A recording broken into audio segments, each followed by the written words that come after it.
তো বলছে যে আমি বেশি পারি এনি 300 রাকাত নামাজ আর এক খতম কোরআন। আচ্ছা কারোর দ্বারা সম্ভব হবে? মা ফাতেমা জোহরা রাদিয়াল্লাহু তাআলা আনহাকে যদি জিজ্ঞাসা করেন ফাতেমা কয় রাকাত নামাজ তুমি একটা রাত্রে পড়েছো? ফাতেমা বলছে এরকম রাত আমার জীবনে গেছে, এক সাজদাতে সারা রাত পার হয়ে গেছে। কেমন নামাজ পড়লা তুমি? এক রাত্রে 300 রাকাত পার করে দিলা। এদের কীর্তিকলাপ দেখে একটা মহিলা থামতে না পেরে দৌড়ে এসে বলল, ওগো শোনো শোনো। বললে কি? বলে শোনো শোনো। বললে কি? বলে তোমরা এক খতম দু খতম যা পড়েছো পড়েছো, আমি কত খতম ওই রাত্রিতে কোরআন পড়েছি জানো? কত? বলছে আমি 30 খতম কোরআন পড়েছি। কত খতম? 30 খতম। বলে কেমন করে পড়লা? বলে তুমি কেমন করে এক খতম পড়লা? বলে তুমি যেভাবে এক খতম কোরআন পড়েছ আমিও 30 খতম কোরআন শরীফ ওইভাবেই পড়েছি। ও মুসলমানের আগো, মহিলাটা এসে সমাধান করার জন্য এসেছে। বললে শোনো, আমার বিশ্ব নবী রাহমাতুল লিল আলামিন আকা মুস্তাফা সাল্লাল্লাহু আলাইহি ওয়াসাল্লাম বলেছেন, যদি কোনো ব্যক্তি একবার কুল হুয়াল্লাহ শরীফ পড়ে 10 পারা কোরআন পড়ার নেকি পাবে।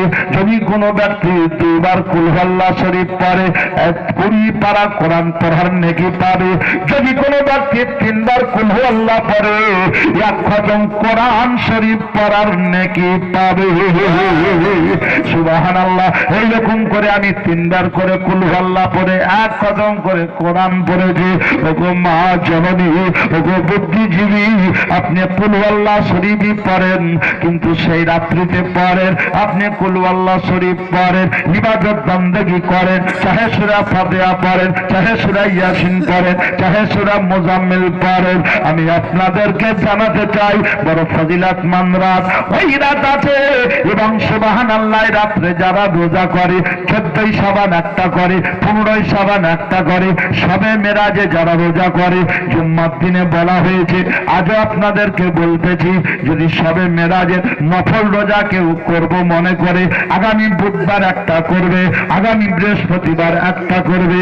আর যদি বলেন নামাজ পড়বো শবে মেরাজের পরে শবে বারাত, শবে বারাতের পরে শবে কাদার, জোরে বলুন।